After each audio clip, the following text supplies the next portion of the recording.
What's going on, guys? Today I'm going to be sharing with you 5 tips to instantly take better panning shots.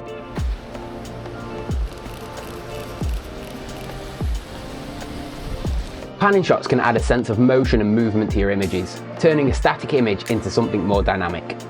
So let's take a look at a few things that you can do to help improve the accuracy of your panning shots. Shutter speed. 1/30th of a second is a great place to start. When it comes to shutter speed, it can be overwhelming trying to work out what shutter speed to actually use. So one of the ways that I've liked to overcome this is by approximating the speed of the vehicle or the subject that I'm trying to shoot. Say I'm trying to capture a bike, I'd look at 1/115th of a second to 1/20th of a second. Whereas if it's a car, it might be something in the region of 1/30th of a second, if not a little bit faster, all depending on the vehicle's speed. And what I like to do is do a rough approximation of what that vehicle could be traveling at in that particular location, and then do 1 over that shutter speed. And that gives me a great starting point to work from, to then hone in the shutter speed from there. Because when you're starting out, it can be difficult to decide where to start or where you want to put your shutter speed. So for me, I like to use that as a kind of a quick rule of thumb to try and get a starting point to then work from there onwards. The next one is using continuous autofocus. For me, I usually set it to continuous autofocus in the spot focus mode. Using continuous autofocus on the spot mode allows you to lock onto the subject before the frame that you actually want to capture, get it in focus, and then move with the subject through whilst maintaining focus. So you're not trying to, when your subject's coming straight through and kind of going with it, you're kind of starting before the subject is in the full frame, tracking it, holding your focus, and then taking your shots where you want it to.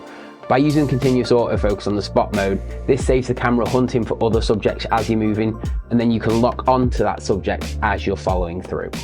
So you want to be moving before the shot, during the shot, and after the shot, all whilst keeping it on continuous focus. And the reason for this is your main goal is to try and match the speed. And if you're trying to do it in a short window, you've got less chance of matching that speed. Whereas if you kind of go long and wide with your subject on continuous autofocus, that can help you match the speed and get better reliability of your shots.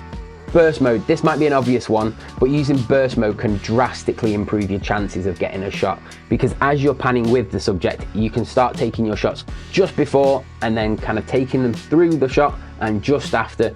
So you're giving yourself a bit of room for error either side a couple of shots. Some people say to use a really fast burst mode, but for myself, I've been using kind of 3 to 5 frames a second. If I'm on a higher FPS, I find that the camera hunts a little bit more and I've got less reliability of shots. Next up, we're going to be talking about aperture. In panning photography, aperture doesn't control how blurry your image is. That's all provided for by the movement and the shutter speed. So aperture and ISO are mainly responsible for dealing with your exposure. But you can use your aperture to your advantage. Usually I close it down a little, anywhere from 5.6 to f9. So by using that closed off aperture, you're increasing your depth of field, allowing more of your subject to be in shot. So your background's going to be blurry anyway because you're panning through. And this ensures that everything that I want to be in focus is in focus. This gives me a little bit of wiggle room and not fighting the depth of field. And finally, remain tight. This is something that's easily overlooked, but it can make your life so much easier when you're moving with your subject to kind of lock your arms in at your side, lock onto your subject and move in one fluid motion with the subject. You want to start wide, recoil, and then follow it through, and then finish. So say we want to take the shot straight in front of us, start off to one side, and with your whole body, rotate, follow through, and follow through. So we've got start, gonna lock onto our subject, following it through, shoot, follow through.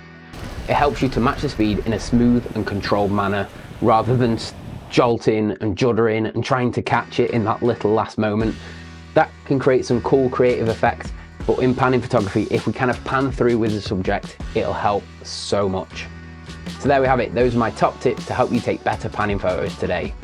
These are just some of the things that have helped me to get more reliable results when taking panning shots. If these tips helped you, I'd love to see your shots over on Instagram, so make sure you tag me in them. And with all that said and done, I'll catch you in the next one.